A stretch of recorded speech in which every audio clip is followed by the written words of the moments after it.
Hello friends, कैसे हैं आप लोग। आई होप आप लोग अच्छे होंगे। तो बहुत दिनों के बाद आप लोगों से मुलाकात हो रही है क्योंकि टाइम नहीं मिल पा रहा है मुझे। तो जैसा कि आप लोग को थंबनेल से पता चल ही गया होगा कि आज की वीडियो में क्या बताने वाला हूं।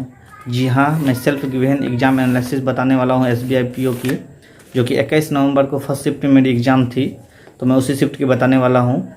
और वीडियो में ये भी बताऊँगा कि एग्ज़ाम का लेवल क्या था, एग्ज़ाम की डिफ़िकल्टी लेवल क्या थी, एग्ज़ाम को कैसे अटेंड करना चाहिए, मैंने क्या गलती की और मेरे अटेम्प्ट कितने हुए। तो सारी जानकारी मैं इस वीडियो में आप लोग को देने वाला हूं। तो चलिए वीडियो को स्टार्ट करते हैं। मैं हूं इंजीनियर आशीष कुमार मिश्रा। स्वागत है आप सबों का आपके अपने YouTube channel career villa academy पे।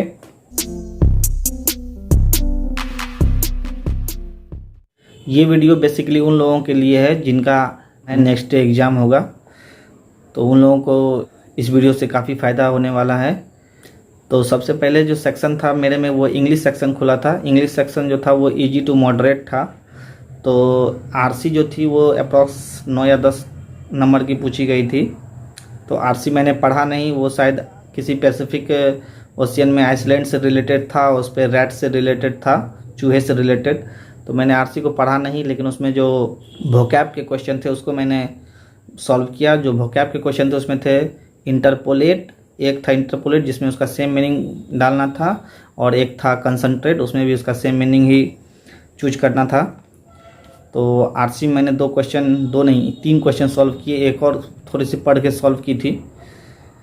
और उसके बाद था क्लोज टेस्ट। तो क्लोज टेस्ट मॉडरेट लेवल का था। आरसी आप मॉडरेट टू हाई बोल सकते हैं, क्लोज टेस्ट मॉडरेट लेवल का था, जिसमें से आप 3 ऑप्शन तो ऐसे ही छांट सकते थे।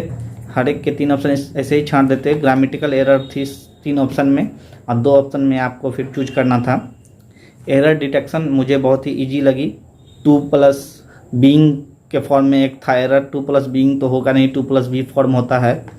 और भी बहुत बेसिक एरर थी, तो आप लोग को वो इजी लगेगी। और उसके बाद फिर वर्ड स्वैप था, जिसमें से एक फुली सेंटेंस था, उसमें से 3 वर्ड था, और तीनों वर्ड को स्वैप करके एक मीनिंगफुल सेंटेंस बनाना था। वो भी बहुत ही ईजी था। और उसके बाद था वर्ड का रिप्लेसमेंट। जैसे कुछ वर्ड है सेंटेंस में, एक वर्ड है, अब वो वर्ड उस सेंटेंस के लिए फिट है या नहीं। अगर फिट है तो नो रिप्लेसमेंट होना था, अगर फिट नहीं है तो कौन सा ऑप्शन में से चूज करना था, कौन सा वर्ड उसको रिप्लेस करेगा। तो इंग्लिश जो थी वो इजी टू मॉडरेट थी, और इंग्लिश में मैंने 24 सॉल्व किए। अगर जिसकी इंग्लिश अच्छी होगी वो 30 आउट ऑफ 30 सॉल्व किए होंगे। तो उसके बाद जो सेक्शन खुला था वो मैथ का सेक्शन खुला था। तो मैथ जो थी वो थोड़ी लेंदी थी। डीआई में 2 क्वेश्चन इजी और 3 क्वेश्चन लेंदी पूछा गया था। अर्थमेटिक के क्वेश्चन भी लेंदी थे। तो बताता हूँ क्या सब था। जिसमें अप्रॉक्सीमेशन था 5 क्वेश्चन। तो अप्रॉक्सीमेशन मेरे में सबसे लास्ट में था, और मैं ओनली 3 सॉल्व कर पाया, क्योंकि मैंने रिव्यू नहीं देखा था SBI PO का कल का शिफ्ट का। अगर रिव्यू देख लेता तो फिर मेरा अप्रॉक्सीमेशन नहीं छूटता। मैंने पूरा पेपर शुरू में नहीं देखा, यही गलती की। आप लोग ये गलती नहीं करना। रिव्यू देखने का टाइम कहाँ मिलता है। 4 बजे मैं बैंक से चला ही था, फिर रात के 1 बज गए, जाम लग गया था पटना आते आते। तो आया, फिर सो गया खा के, फिर सुबह उठा, सुबह ही फर्स्ट शिफ्ट में एग्ज़ाम थी, एग्ज़ाम देने चला गया। मिसिंग सीरीज थी जिसमें से 4 तो इजी थी, लेकिन एक मेरे से सॉल्व नहीं हुआ। पता नहीं, उस समय दिमाग काम नहीं किया, प्रैक्टिस भी नहीं किया हूँ, तो कहाँ से सॉल्व होगा। उसके बाद फिर टेबुलर डीआई थी। टेबुलर डीआई में था कुछ अवेलेबल आइटम्स थे, और उसमें से रोटेन परसेंटेज दिया हुआ था, और उसका फिर सीपी दिया हुआ था या एसपी दिया हुआ था पर केजी, या फिर कुछ पर नंबर करके। तो उसमें से 2 ही क्वेश्चन बनाए, जिसमें सिर्फ टोटल अमाउंट का यूज़ था। तो मुझे याद नहीं है इसमें सीपी था कि एसपी था। आप लोग बताइएगा अगर आप लोग में से किसी का एग्ज़ाम होगा तो। उसके बाद लाइन ग्राफ था। लाइन ग्राफ में फीमेल का दिया हुआ था, नंबर ऑफ़ फीमेल एक्स और वाई कंपनी का। फिर उसके बाद क्वेश्चन में दिया हुआ था मेल करके भी, तो उसी से रिलेटेड एवरेज परसेंटेज, इस सबसे रिलेटेड क्वेश्चन था। ये थोड़ा इजी डीआई थी। उसके बाद कैलकुलेट डीआई मैंने देखा ही नहीं, क्योंकि मुझे भी सॉल्व करना था ज़्यादा से ज़्यादा क्वेश्चन, तो मैंने देखा ही नहीं। फिर अर्थमेटिक में एज से रिलेटेड क्वेश्चन था, ट्रेन से रिलेटेड क्वेश्चन था, प्रॉफिट लॉस से था, एक पार्टनरशिप से था, एक एलिगेशन मिक्सचर से था। ऐसे ही लगभग 10 से 12 क्वेश्चन थे, जिसमें से मैंने 5-6 क्वेश्चन सॉल्व किए हैं। तो मेरी क्वांट सबसे ख़राब गई है, क्योंकि प्रैक्टिस नहीं किया था बहुत दिनों से, इसलिए ख़राब गई। लेकिन फिर भी क्वांट में 25 जो क्वेश्चन सॉल्व किए होंगे ना, वो बहुत ही बेस्ट किए होंगे। 25 से ज़्यादा सॉल्व होना मुश्किल टास्क है, लेकिन बहुत कोई किए होंगे, लेकिन मैक्सिमम लोग 25 से नीचे ही किए होंगे। मेरी ओनली 20 अटैम्प्ट है इसमें। कोई बात नहीं, प्रैक्टिस नहीं थी।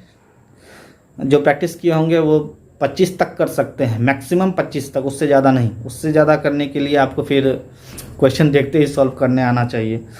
उसके बाद चलते हैं रीजनिंग सेक्शन पे। तो रीजनिंग सेक्शन में खाली पजल ही पजल थी। डुअल रो पजल था, मैंने देखा ही नहीं डुअल रो पजल में क्या है। उसके बाद फिर मंथ बेस्ड पजल था, उसमें से अक्टूबर, नवंबर, दिसंबर 3 मंथ था। और एक और पैरामीटर था, वो याद नहीं है क्या था पैरामीटर में, बैलेट करके था, किसी में स्नैप करके था, कुछ था, याद नहीं है। ये सॉल्व किया था, लेकिन ये भी लास्ट में सॉल्व हुआ तो ओनली 2 क्वेश्चन ही टिक मार पाया। उसके बाद था linear arrangement uncertain number of people का था, जिसमें शायद टोटल नंबर ऑफ पीपुल 17 आएंगे। बहुत इजी क्वेश्चन था, आपको एक ही पॉसिबिलिटी से ये बन जाता।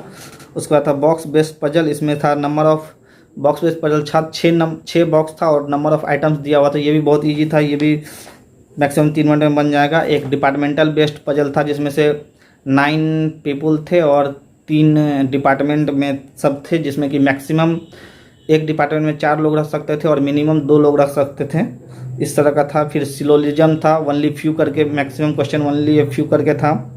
फिर उसके बाद इनइक्वालिटी थी, बहुत ही इजी। उसका डायरेक्शन सेंस से था, इजी कहिए उसको भी। उसके बाद एक क्वेश्चन था, आपको वर्ड बनाना था। एक बड़ा सा लेटर दे दिया था, उसमें से बोला था फर्स्ट, फोर्थ, 8, 7 से वर्ड बनाना, जिसमें से पेस बन रहा था, PACE, और केप भी बन रहा था। तो इसका आंसर होगा X, यानी कि मोर देन 1 वर्ड फॉर्म हो रहा था। और एक था नंबर दे दिया था और फॉरवर्ड बैकवर्ड करके कितने नंबर जो होते हैं वो उतना ही पोजीशन पे रहते हैं, जितना कि उस रियलिटी में उतना का बीच में गैप रहता है, उतना ही गैप इनके बीच में हो। फॉरवर्ड और बैकवर्ड करके जो क्वेश्चन आता है वो क्वेश्चन था। तो रीजनिंग पेपर जो था वो इजी टू मॉडरेट था। मैथ पेपर जो था वो आपको मॉडरेट कर सकते हैं, और इंग्लिश जो था उसको भी आप इजी टू मॉडरेट कर सकते हैं। तो मेरी जो गलती की कि वो मैंने रिव्यू नहीं देखा था। रिव्यू देखता तो फिर 2-4 क्वेश्चन और मेरे ज़्यादा सॉल्व होते मैथ में। और किसी क्वेश्चन पे स्टक नहीं करिएगा आप लोग, स्टक कर गए तो फिर आपका एग्ज़ाम ख़राब चला जाएगा। और उसके बाद मैं आप लोगों को बताना चाहता हूँ कि कट ऑफ कितनी जा सकती है। तो कट ऑफ अप्रॉक्स 60 to 65 रहेगी, 65 से एबव नहीं रहेगी। और मेरे जो अटैम्प्ट हुए हैं वो इंग्लिश में 24 अटैम्प्ट हुए हैं, मैथ में 20 अटैम्प्ट हुए हैं, और रीजनिंग में 27 अटैम्प्ट हुए हैं। तो टोटल जो मेरे अटैम्प्ट हुए हैं वो 71 हुए हैं।